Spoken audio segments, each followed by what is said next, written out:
और इस वक्त बड़ी खबर दिल्ली से आ रही है। दिल्ली वक्फ बोर्ड नजीब अहमद के अहले खाना की मदद के लिए आगे आया है और मदद करते हुए नजीब के भाई हसीब को वक्फ बोर्ड ने नौकरी दी है। तो इस वक्त की बड़ी खबर आपको दे रहे हैं। और सिर्फ नौकरी ही नहीं, वालिदा फातिमा नफीस को 5 लाख रुपए का चेक भी दिल्ली वक्फ बोर्ड ने दिया है।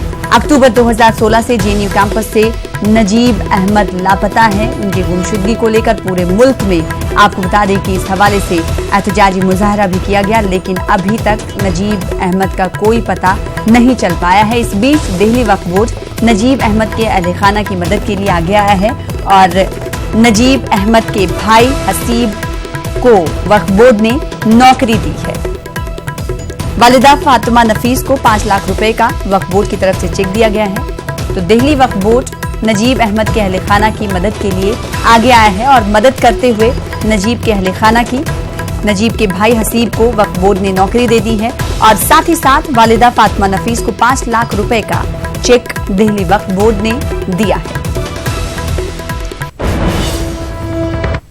आगे बढ़ेंगे। आज श्रीनगर में निजी गाड़ियों की नकलो हमले देखने को मिल रही है। कश्मीर में सुबह के औकात दुकानें भी खुली थी, कहीं कहीं दुकानें आधी खुली रहीं। वहीं हसास मकामात पर पुलिस और सीआरपीएफ की तैनाती अमल में लाई गई थी। मजीद तफसीलात बता रहे हैं हमारे नुमाइंदे सनम तसद्दुक। पिछले 2 महीने से इस तरह के हालात लगातार बने हुए हैं। हालांकि सुबह के औकात में यहाँ पे दुकानें तो खुलती है, लेकिन 9 बजे तक ही ये दुकानें खुल जाती है और उसके बाद इस तरह का मंजर देखने को मिलता है और जहां दुकानें और कारोबारी इदारे बंद हो जाते हैं। और वहीं अगर हम बात करें जो ट्रांसपोर्ट है, सड़कों पे निजी गाड़ियां देखी जा सकती हैं और वहीं ऑटो रिक्शाज जो है वो देखे जा सकते हैं, लेकिन ज़्यादातर इस तरह का मंजर रहता है और पूरा जो यहाँ पे हालात है उतना ज़्यादा सुधार पिछले 2 महीने में नहीं हुआ है। हालांकि लैंडलाइन कम्युनिकेशन को तो बहाल कर दिया गया है, लेकिन लोगों की ये मांग है, खासकर जो स्टूडेंट्स हैं उनकी मांग है कि जो मोबाइल टेलीफोनी और इंटरनेट सर्विसेज को बहाल किया जाए और ताकि वो अपनी जो पढ़ाई है बिना किसी खलल के जारी रख सकें। लेकिन वहीं अगर हम बात करें यहाँ पे जो साबिका रा चीफ एएस दुल्लत का भी बयान आया है, जिसमें उन्होंने ये कहा है कि जो यहाँ पे हालात कहे जा रहे हैं कि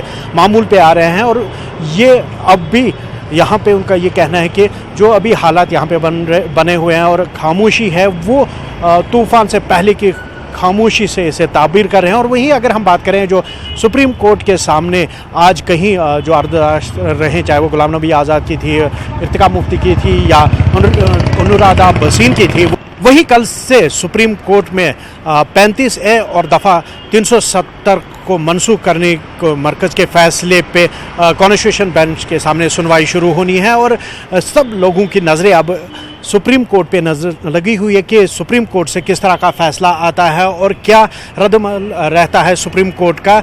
और वहीं यहाँ पे लोग हालांकि इस चीज़ को कैमरा के सामने कह नहीं रहे हैं, लेकिन इनका यही कहना है कि उनको इंतज़ार है कि सुप्रीम कोर्ट इस मामले में क्या रुख अपनाती है। फैरोज़वानी के साथ सनम तसद्दुक, न्यूज़ 18 उर्दू, श्रीनगर।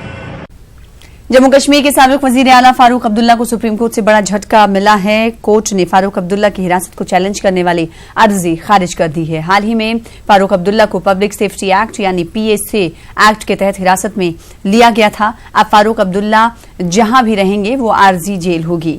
आपको बता दें कि DMK के लीडर वाइको ने अपने करीबी दोस्त फारूक अब्दुल्ला की हिरासत के ताल्लुक से सुप्रीम कोर्ट में एक अर्जी दाखिल की थी।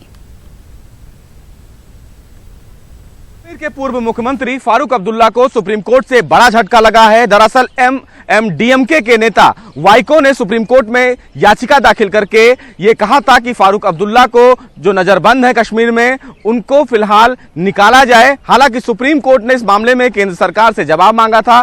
केंद्र सरकार ने सुप्रीम कोर्ट में अपना जवाब दाखिल करते हुए ये कहा कि Farooq Abdullah public safety act के मुताबिक नजरबंद है, लिहाजा उन्हें रिलीज नहीं किया जा सकता है। सुप्रीम कोर्ट ने फिलहाल MMDMK के जो नेता हैं वाइको, उनकी याचिका को खारिज कर दिया है। सुप्रीम कोर्ट ने यह कहा है कि आप अप्रोप्रिएट अथॉरिटी में अपील करें। फिलहाल सुप्रीम कोर्ट से फारूक अब्दुल्ला को राहत नहीं मिली है। वहीं तमाम जो याचिकाएं सुप्रीम कोर्ट में कश्मीर को लेकर लंबित थी, उन तमाम याचिकाओं को सुप्रीम कोर्ट ने कश्मीर की संविधान पीठ यानी कि जो कल सुनवाई करने वाली है, उन तमाम पीठ को ट्रांसफर कर दिया है। फिलहाल इसी के साथ इस बुलेटिन में इतना ही। दीजिए इजाजत। आदाब।